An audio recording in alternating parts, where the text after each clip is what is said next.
Strong leaders help guide effective teams. However, even the strongest, most impactful leaders need to be led. Hello, I'm your host, Jean-Paul Barun, President of Focus on the Family Canada. Welcome to the Thriving Family, a Focus on the Family Canada podcast. This is a space where family, faith, and culture intersect. You can enjoy the Thriving Family podcast ad-free without any interruptions, thanks to the generous donors who support our ministry. This season, we're talking about the very intersection of faith and culture, along with sound bites on entertainment, theology, biblical narratives, and contemporary issues. We're bringing intimate conversations with a wide variety of ministry leaders, researchers, entrepreneurs, and creators who have all generously taken the time to share their heart with you. If you like what you hear, be sure to rate the episode wherever you listen to the podcast. Remember to check out each episode's notes for related resources and for how to support the Thriving Family podcast. Today it's my great pleasure to introduce Tim Schindel, who took the time to sit down with me for an inspiring conversation. He loves to cast vision, build teams, set goals, and reach them while having a lot of fun along the way. Seeing the need and opportunity to serve, Tim founded Leading Influence in 2006 to fulfill the vision of providing excellence in pastoral care to politicians across Canada. I can't wait for you to hear all the things that Tim shared with me. Today we're here with Tim Schindel, and it's a great privilege and honor to be sitting across the table from you. I'd like to say that I'm a friend. We are friends. We are absolutely friends. So it's just an honor to be with you. And just to dive right into it, Tim, is you're leading a ministry now for over 18 years, Leading Influence. And I want just to ask you right off the bat, share a little bit of what that is, especially how you've morphed from something from 2006 and how it's shifting where we are in Canada right now in the landscape that we're facing. Well, that's a big question, but start with big. We'll start with big and bring it home. So, Leading Influence provides excellence in spiritual care to Canadian politicians, spiritual and emotional care to Canadian politicians, and we do that because we believe that leaders who are well supported emotionally and spiritually provide better governance than those who aren't. And so that's kind of, all leaders need that. All leaders need that. But within the political spectrum, it's a brutal life. Like, honestly, I'm thankful for everybody who runs, and I've kind of got a political kind of element in me. But whenever I suggest to my wife, hey, it'd be fun to run, that'd be a great way to kind of wrap up my career. She goes, well, you'd have to do that all by yourself. So, well, a lot of people would have the perception as a politician where it's like they get to travel the world, travel our nation, meet some really fascinating people. It must be all fun. And, you bring that back to like a pastor, right? Like, it's a great job. You work on Sundays. You have a lot of free time. There's a lot of behind the scenes that people don't see. And in political side, if you can touch into it, there's a lot of spiritual attack that happens to our people who are in Parliament. There's so much, right? We'll stay kind of just with the kind of real practical stuff. So, politicians get to travel a lot. So if you're a Vancouver or a Vancouver Island-based politician, where I live, it means you're leaving on Sunday afternoon. You're landing in Ottawa at about, because I know the flight, 1:30 in the morning. And it's not a direct flight, is it? And it's not a direct flight. You have to go through Toronto or Vancouver. And you get to, you're expected to be at work at 9 o'clock because your staff is waiting for you. So which is 6 a.m. Which is Pacific 6 a.m. Vancouver time, right? And having done that, that trip back and forth, not as often as they do, but having done that trip back and forth, I can tell you, right, that time 3 hours is just enough to really mess up your head, right? Your whole body clock, everything is out of sync for you. But the spiritual side of it is intense. And it's intense. We don't sort of overplay this and frame our world by this, but we all experience a level of spiritual warfare, right? And it's not the I'm wrestling with demons in the night. It's not that. It's the little things that chip away at us to get us off our game. And I know that with the Christian leaders that we work with, It's an intense level of spiritual opposition that they encounter that shows up mostly through pushback from constituents or the media or whatever. And but it's intense, and that's probably the most exhausting part of their job. I bet. I mean, for some people might not realize this, but when you're voted in any level of a political area, provincially or federally, or even city-wise, not everybody shows up to vote. So let's say only 50% of our nation comes up to vote. So that means you're elected in by 25% or 26%. Right off the bat, there's 50% that didn't even care. Want you. They didn't want you. And there's you're kind of at a 24% approval rate, and that's the highest you're ever probably going to be. And you're already behind the eight ball of people not really wanting to walk with you. It's really a tough spot when you look at that way. You know, and I know that this is playing much later than the news, but in the recent by-election in Montreal, with vote splitting and everything else, the winning candidate won by 28%, received 28% of the votes cast, right? And it's a by-election, so nobody shows up anyway, right? So it's like minuscule, but it's when you step into public life, you kiss your privacy goodbye. Right. Everybody knows who you are. I have sat with political friends who have shared, like, he was a cabinet minister at the time when the BC government was making some big changes, and he would go to the office at 5 a.m. to clean out hundreds of emails that had been sent after the office had closed, just so his staff wouldn't have to see them. Just like not the things that were legit, but just the vitriol that came. And he said, I just didn't want my people to see that. Right.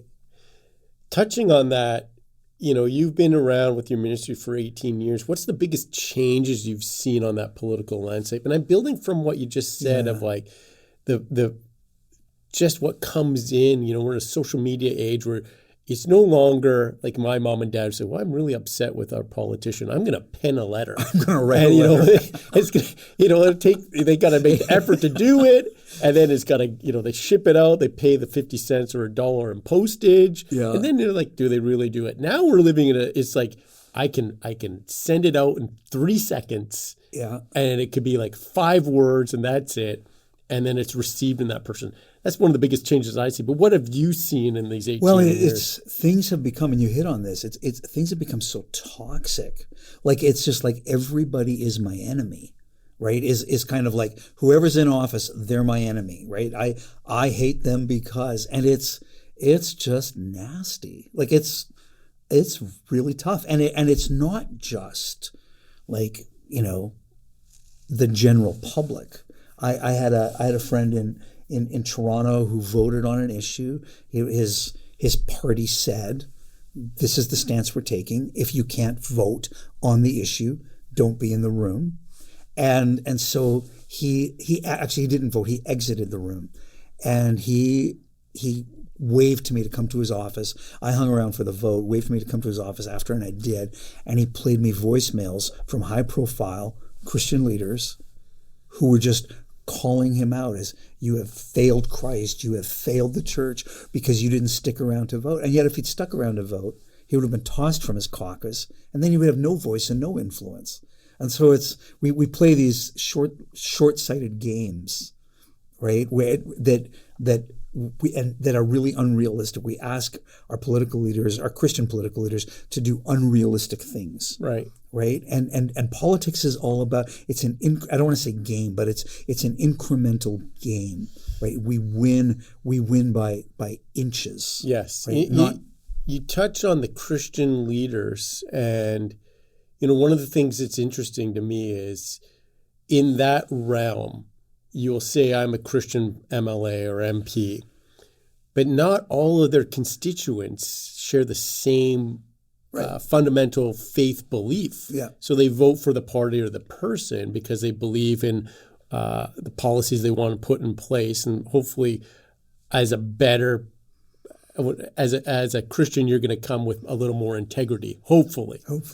But then, if you lean too much into the Christian side, you're going to lose the others that aren't of faith. And if you lean too much into the non-faith side, you're going to lose those that voted you because you're the good Christian. Exactly. Have you seen that Oh, yeah. being more of like a fundamental change in the 18 years that your ministry has been around?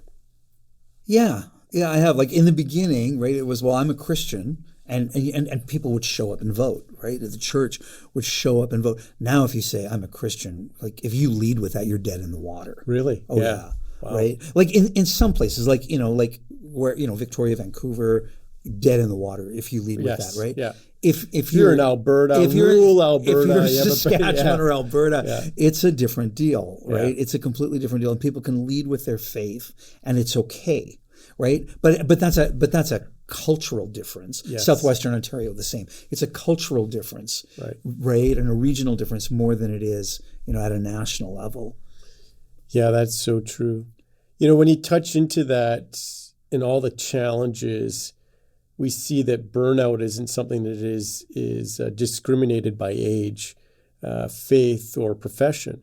In your experience, what makes ministry leaders vulnerable to burnout that we have right now?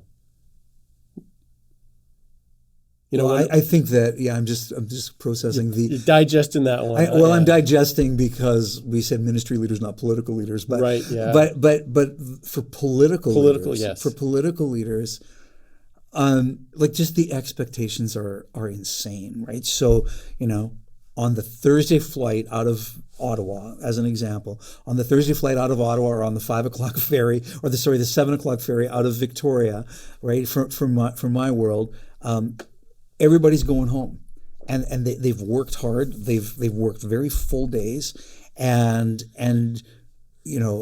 we have to remember when you see question period, right? Question period is basically political theater. There's nothing ever happens there, and people watch it and they get upset, but it's just all about the video, but the video clip or the soundbite, right? But more so these days. Right? Yeah. But the days are intense, right? And every day, right, because of the nature of politics in the 18 years that I've been doing this, has become more combative. It's taken on much more of an American flavor here, right?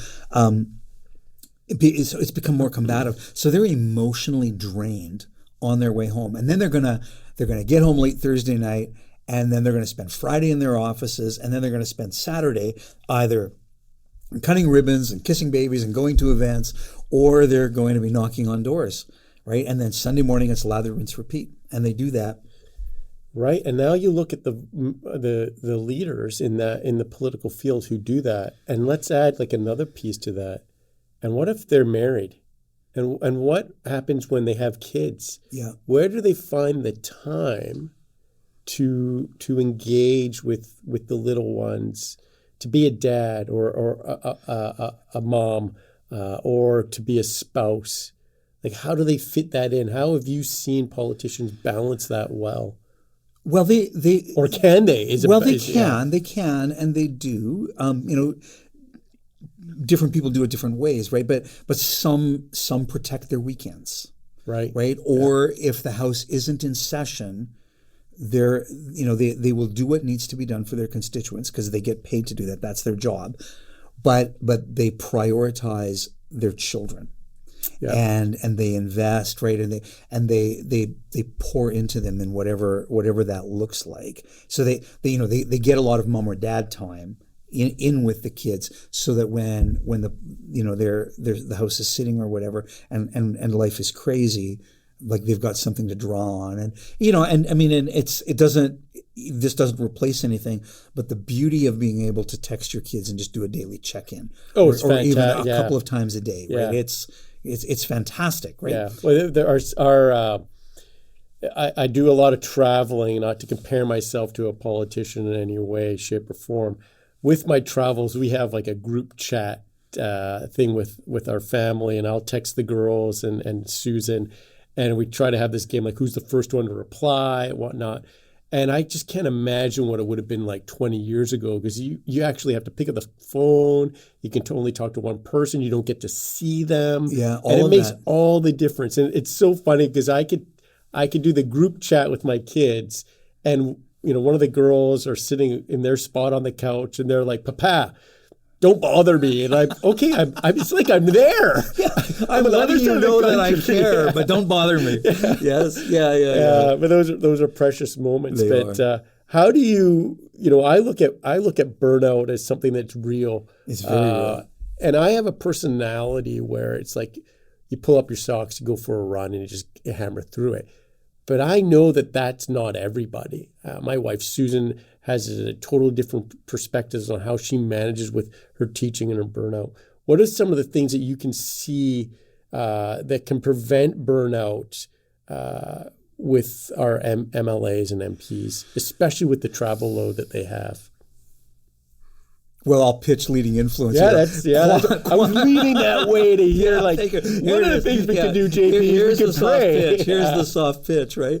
Well, you know what? I mean, we work really hard to invest in leaders just by we'll do when they're in session.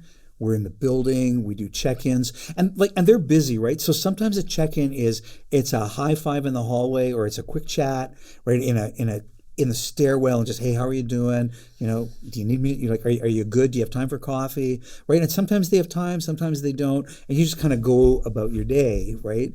And we place ourselves. We've learned where to find politicians, right? Where do they go? Where will they cross paths? So we just we just call our fishing holes. We have our fishing holes. Right. So we hang out in our fishing holes and we connect there.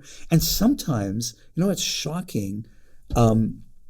Sometimes what people will say to you, right, over a cup of coffee in a cafeteria, right? And other times, right, it's like they pull you into their office and they spill whatever it is they're going through. And but it's having, in our minds, right, being a proactive, positive, faith-based ministry that brings hope in life, speaks hope and life into their lives, is a huge, huge part of that. The other thing that we do is when the house isn't in session, we stay in touch. Our Ontario chaplain is amazing at this. He'll call constituency offices and go, hey, I'm just doing a mental health check-in. I'm just checking to see how everybody's doing. Is there anything you need from me? Or he'll stop by and, his love language is he brings a 20-pack of Timbits, right? And I think that's all Canadians. Well, love language. it's the love language, right? But he shows up with coffees and Timmies and Timbits, and they just love him for that, right? And so you just find kind of what works, right? And how you can find create a meaningful touch in their lives, and they'll tell you, right, what's going on, right? As you gain trust with them, they'll tell you what's going on. Right. Well, as a ministry for Leading Influence has been around for 18 plus years now, and you heading the charge in that in your role, trust must have been something that is really important to the MPs and MLAs, where they know they can come to you, where you're there to lift them up with the love of Jesus Christ in prayer, and that's probably why they can open up so honestly without fear of how is this going to jeopardize their career. I'm sure you've heard many wonderful stories on how to lean into a prayerful journey with these individuals. It's the most amazing thing, because we work with Christian members, but non-Christian members are very often open to prayer. Right. And that's such a gift. It really is. It really is. And, it's just, would you mind if, can I pray for you before I go? And I had a moment with a cabinet minister sitting in their office, and we were talking about just kind of some personal stuff that was going on in their lives. And I said, hey, can I pray before I go? I know you have to go. Can we just pray together before I go? Yeah, that would be fine. I took them by the hand and just prayed God's blessing and strength and peace over their life, and prayed about the particular situation. And for me, it was just kind of like a normal function in my day. And when we finished, they're reaching for the Kleenex box, right? Because they're just, the waterworks have started to happen. And that guy sparked this relationship that continues to this day. Right. And periodically I get a text, right? It's like, I need you to talk to your friend. I got some stuff going on, and that's kind of code for pray for me. And so. Well, the cornerstone of our faith is based around prayer. Yeah, absolutely. And when you can lead in a way that people can come to you from, all walks of life and be open to hear prayer is really incredible. That's actually quite the story for Leading Influence, where people are opening up to you and saying, yeah, I'm okay with you praying. And if they're not a person of faith, that we have 6 pillars here at Focus on the Family Canada. One of them, our first one, is evangelizing. And so how do you bring people to Christ? By doing, and in leadership, you're doing that with Leading Influence, where people are coming to you saying, I'm open to prayer. Please help me. Yeah. And then maybe one day they'll be like, hey, you know what? You get the text saying, I went to church the other day, right? And that happens. Oh, that's incredible. Right? Like that. Like it's like we see something on, because they put that stuff out on social, right? Went to the Good Friday service, went to Christmas Eve, and it's like, they did what? Right? I was at church and I heard the pastor say this. I was like, say what? But it's this really cool thing as we walk along with them in a relationship, right? It's not like we pray for them once and they go to church, but you build this connection and it moves to faith conversations. Absolutely. Right? We are and will always be in a politically climate that continues to change. Yeah. Earlier today, we had the privilege of hearing you speak at our chapel, and you touched on a verse from 30 AD about how Paul commands us to pray for our leaders. Yes, in Paul's letter to Timothy. Can you build on that a little bit? Yeah, pray for those who are in authority over you. So the story I shared, and what's really cool is our son and his wife were they just did a Mediterranean cruise. And so they were in Rome. Oh, wow. And they went to Rome and they went to Athens. And I'm jealous. Stop. I know, I'm really sorry. Yeah. He sent me a picture of Mars Hill, and then we'll come back. And then they went to Malta. I was like, what happened in Malta, right? And so so we kind of have this little kind of ongoing Bible study thing while they're on their vacation. But in Rome, I think it was 64 A.D. 64 AD, Rome burns. Nero is the emperor. And Nero, the empire is beginning to crumble, and Nero needs to find an enemy. He has to blame this on somebody. So he chooses the Christians, who were like the least likely people to burn down Rome. But he chose the Christians. And he demonized them and stigmatized them, and said, these are the people that were responsible. So trying to turn the whole empire against them.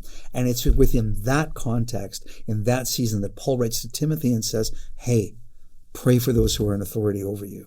And it's such a clash, right? It's so we should stand up for our rights. We should defend ourselves, right? But I think it's Isaiah that says, as a lamb before the slaughter, he said nothing. Yeah. He said no, and it's hard to say nothing. It sure is. Trust me. It's hard to say nothing as a parent of teenage girls. I know that too well. It's so hard to when say not nothing. to say something. Yeah. But as political leaders and voters, like, how do we say nothing? How do we continue to pray for some individuals that we may not align with in any way, when yet Paul is saying thousands of years ago to pray this way? How do we continue that in the political realms where we are now, where we hear all these sound bites and you're like, how can I align with this individual? How do I show love and grace that Jesus commands me to do to an individual that I don't see that how I can? And you guys do that well. Well, thank you. Yeah. So, I mean, one of the ways we help, because most people, they have no idea who their MP is, or their you and I are politically aware. We know who our representatives are, but most people have no idea who their MLA or MPP or MP might be, right? But so what we've done is an important part of our ministry is we have daily prayers for sitting members, and every Monday to Friday we post a personalized prayer. So they're not canned, they're not recycled. It's a personalized prayer asking God. It's a prayer of honor and thanksgiving, and it's a prayer of blessing, asking God to help them do their job well. And it's this thing. I remember this is years ago. I was still pastoring, and one of the guys in our church said, such a spiritual man, and I had so much respect for him, but he said, I will never pray for the premier of our province. I disagree with him. I will never pray for him. And it's like, well, praying for somebody doesn't mean I don't have to align myself with them. I don't have to agree with them. Honestly, I don't even have to like them. Right. I'm talking to the creator of the universe, asking him to work in their heart, work in their life, to work on their behalf, right? And if we go to Jeremiah 29, so that our land prospers, so that we prosper, right? So when the land does well, we do well, right? And if our leaders do well, then we do well. Exactly. Right? Yeah. And so there is this connection, and it sounds very self-serving and kind of, it's all about my own personal comfort and prosperity, but it's not. It's really standing in the gap for the people that God has set in place in the nation, right? Because that's what the Bible says he does. He's set these people in place in the nation to give leadership and oversight, and we're supposed to be supporting them at a prayer level. And it doesn't mean I have to put their sign up on the lawn. It doesn't mean I even have to tick their box when I go to the ballot. Right. It just means I need to mention their name to my Father in heaven. Right. Yeah, that's so well said. One of the things going back on burnout and the pressures that politicians have is when we take away, and I think Leading Influence does this well, but correct me here, when we take away the color that they represent or the party they represent, and we look at them as an individual, and we say, okay, this is a man or a woman that has kids or is married or is a father or a son to some, or mother, child to somebody. They're a neighbor to somebody. Yeah. You want good neighbors around you, and how do you lift them up and show, how do we be neighborly to others? And we're commanded to love our neighbors. Yeah. And I have plenty of neighbors that probably don't like me. They love my wife Susan, but they're like, oh, there's grumpy JP again. Yeah. And I have neighbors that I don't see eye to eye where they're at. But one of the things we do as a Baran household is every Christmas we give a Christmas card and a little story of our family to every neighbor on our block. And we walk and we hand deliver it to them, regardless of what I feel of them. If they mow their lawn a little too short or don't mow it enough or water it to whatever it is. But I look at it as God commands me to love my neighbor. Yes. And when we look at it from your perspective, God is commanding us to love our politicians because they are neighbors. They are our neighbors. So if you can speak more into that. Well, one of the things that, we do multiple things, through the course of the year to communicate love and appreciation. And you've been to our provincial prayer breakfasts that we do. Yes, so I'm going to shout out for that. You guys host a provincial prayer breakfast, and I believe in almost every province once a year. Yeah, it's an incredible experience. And so often, for people who are listening, if you just go on leadinginfluence.com, you can find our events there and where we're going, and see if there's something happening near you. It's always on the site. Yeah, we'll provide the links as well to all of that. All of that, yes. Yeah. But I love when we began the prayer breakfasts. Everybody's really afraid. What's this going to look like, right? Because they don't know what what they're getting into. And prayer breakfast means different things to different people. Yes. Right? And so we determined that our breakfasts, what we were going to do at our breakfasts was we were going to introduce our political friends to our church and business friends. And she's now in heaven, but I'm going to tell a story about our very first prayer breakfast. And the Minister of Education came, and we seated her beside a retired school teacher. She's in heaven now. Her name is Ione. And Ione connected with the Minister of Education, and they became friends. They exchanged personal email addresses, and then later would text. And every year, the minister would ask to sit with Ione. Wow. And probably once a week, Ione would send an email, later make a phone call, leave a voicemail, whatever. I just want you to know I care about you. I'm praying for you. I'm praying for your kids, whatever kind of was going on. And they had their own relationship that it was an extension of Leading Influence, but it was really their own relationship. And every year the minister would bring a bouquet of flowers. And so as Ione was getting on in age, I brought her to the building, to the BC legislature. I brought her to the building, and we walked in, and she said, "Oh, Tim, I'll never forget this. We're going up the stairs. You're making an old lady's dreams come true today." She's just the sweetest woman. And when the minister introduced her, she said, "We have a very special guest in the house." Because what Ione would do is during question period, she had printed off the headshot and the bio of every member of the BC legislature. And she would watch question period. And when that person stood up to ask a question or answer a question, she'd lay her hand on their picture and pray for them. Oh, wow. And so on the day that this happens, Iona's in the house with me, we front row seats, and it was kind of a big deal. She said, Ione is here, and she's a very special lady, and this is what she does.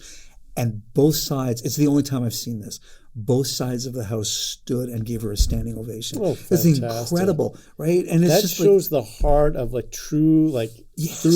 through leading influence, but showing the true heart of nonpartisan, if I can use that word. Absolutely. Where people are going to embrace prayer and the love for the Lord, and when they're prayed upon, how they take that in, they can take away even their own political stuff aside, but even their own faith base aside, they know that someone's caring for them as an individual, as we touched on, as their neighbor, just loving who they are exactly. and lifting them up. Yeah. So at the prayer breakfast, she was a celebrity. She was like the queen, right? like people would line up for different sides. She's clearly Christian, right? But the Sikh members want to get a picture with Ione, right? Oh, that's so great. And both sides, she's just the queen. We could have done a group shot with her, and she would have just loved that. But it's like what's happened at our breakfast is people want to sit with the same people. Members want, because now these are my friends. It's like going back to camp every year. It's like, I want to see how their life is going. And so what they've discovered is there's two really great takeaways out of this, right? Our church friends, our prayer partners, our sponsors, they realize, even if the government is not, friendly, ideologically friendly to their particular position, well, these are not bad people. They have children, they as you said, they have neighbors, they have interests, so they're really not that bad, and our political friends go, well, those church people really aren't intolerant, hateful, bigoted. They are really kind, generous, large-hearted people. And so one of the interesting things is our breakfast fills up, and it's packed out every year. And so it's fun to watch it happen, and I love the dynamics. I love the buzz in the room. Yeah, that's so great. I love how I appreciate how you say, people start seeing things a little differently.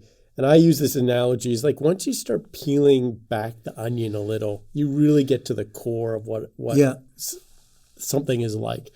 And that comes in, sticking to that theme of people who are politicians, people sometimes will set and have their opinions already in place.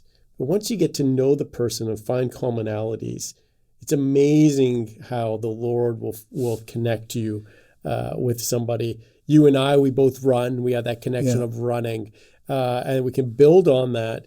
But then that builds into more of just a surface of the running connection. We start asking deeper questions. It breaks the wall down. You take that mask off. And politicians often have a hard time doing that, because if they say something, it could be taken out of context. With a ministry like yours, where they feel at ease to say, it's a safe pray place. For me. This is what I'm going through, not only professionally, but personally. What a gift that you have.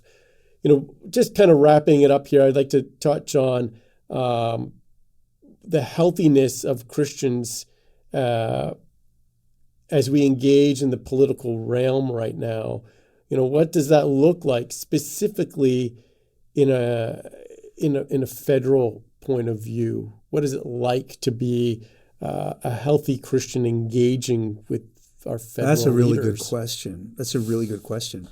I think it's really important that Christians have, that we are salt and light within the political arena. Oh, well said. And so often, right, we want to check out, right, because politics is dirty, politics is sleazy. I don't want any part of that. And yet, and more so now than ever. Well, and more so now than ever before. And yet, right, if we're not there, right, there are decisions that are being made every day that affect your lives, the lives of your kids, and on and your grandchildren, on and on it goes. And if we're not involved in that arena, then our voice is not heard. And it doesn't mean you have to sell your soul, right, and paint yourself blue, red, green, or orange, right, or purple, right? Like we don't have to do that. That's not what we're talking about. But there are ways to become part of the political process. Like as an example, I'm having a meeting later today with somebody who's running running for a nomination. So he's out selling nominations and, one thing or another. I know this guy. He's a former pastor. He's a longtime friend, solid believer, right? And it's like, that guy would be he'd be a great representative, right? And so people we need to identify who are those people who are running for nominations, or maybe consider running for a nomination yourself. Get involved buy a party membership so that you can vote for a leader when there's a leadership race.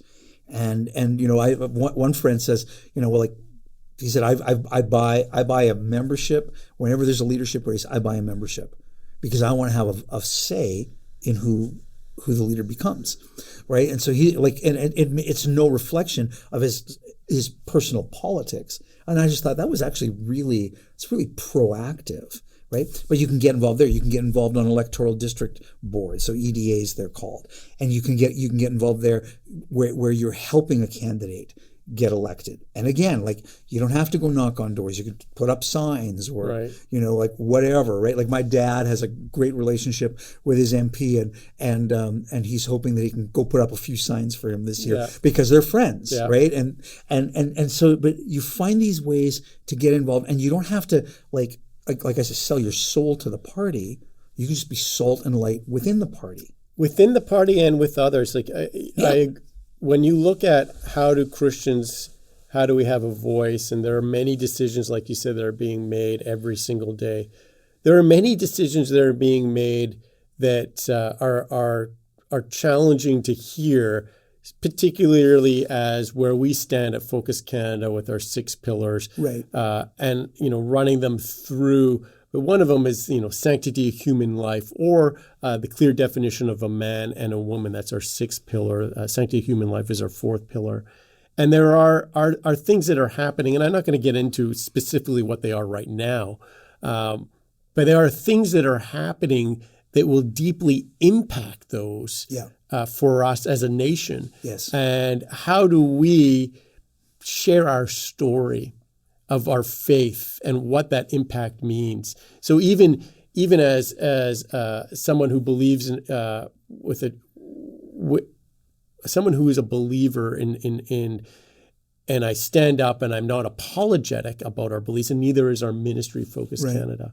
But how do we do that in a non-combative way, where there's individuals and political parties that don't align in the same way?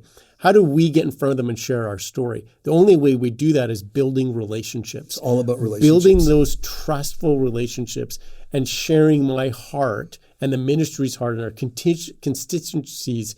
If I could say that properly 10 times, maybe I will. We could share our heart and our story. And then it might resonate with somebody that doesn't see it. And it all falls on resonating with somebody who doesn't see it, which falls to our 1st pillar of evangelizing. And we, if Christians, can do that in a non-combative way that shows love and grace to our neighbors, then we'll have that influence that we need in our politicians. And I believe that Leading Influence is doing that exceptionally well right now, and why we as a ministry are in this partnership with you. Yeah, thank you, and we're excited about walking this road with Focus. You have such credibility, right? And you have such a broad reach, and where, it's kind of like you have your lane and we have our lane, and we have synergy between those lanes, right? And it's, I want to come back to what your question was, and how do we represent, right? How do we speak to the issues without being combative? And I think the thing is to do it without being combative, right? Our testimony, the way we live, right? What the good that we are doing in our community gives us credibility, right? If we're the people who all we're doing is complaining about our community, well, then it doesn't matter what our stand on the issues are. Nobody really cares, right? But if you go, well, these are good people who are making a difference here, here, here, and here, we should give them an ear. Right? Absolutely. Right. And there are ways, like social media is the worst place to make your stand. Like it's the absolute worst place to make your stand, because the trolls come out and that's right. And everything's taken out of content. Well, and it's twisted and distorted, right? But there are ways. If you watch on legislative sites, there are always calls for submissions from the public, where you can present a gracious. I heard Chuck Colson say this right after we started Leading Influence. Went to a conference in LA, and Chuck Colson was there, and he said, what people need more than anything else is a meaningful presentation of the gospel in a warm and winsome way. Except he said it with a James Earl Jones kind of voice, much deeper than mine. But that, I'll never forget that, in a warm and winsome way. And as we find ways to share our stuff, and we can wait at a legislature, or we can just befriend constituency staff. Right. Or the member, right? Don't show up when you're angry. Do what JP and Susan are doing with bringing gifts of kindness at Christmas time. Yeah. Drop off a box of cookies, that won't kill people. So maybe not with peanut butter, but find out their allergies. Yeah, find out their allergies before you do it. But bring something and just show an act of kindness. Yeah. And it is. That goes such a long way into gaining a hearing down the road. Yeah, thank you for that reminder, showing acts of kindness. Thank you for being here today. We'll continue to be lifting you up. Thank you. Your entire team that is across this nation. We'll have a link for Leading Influence for those that want to speak into and support you. Absolutely. Thank you for your time, Tim. Love being here. We should do this again. This was a lot of fun. Anytime, brother. God bless you. Take care. Thanks for listening to today's episode of The Thriving Family, a podcast from Focus on the Family Canada. If you like this episode, please leave us a review wherever you listen to podcasts, and be sure to subscribe. If you feel led, you can make a donation to focusonthefamily.ca/podcast giving, or find the link in the episode notes. This episode is available ad-free because of the generosity of our donors. Every gift helps the Thriving Family reach more people with hope, support, and encouragement. If you wish to talk about this further, or if it brought up something that you would like to talk through, you can have a free one-time consultation with one of our registered counselors at Focus on the Family Canada over the phone. Give us a call at 1-800-661-9800 to request a consult. It's our gift to you. Most importantly, remember that we are here for you and your family.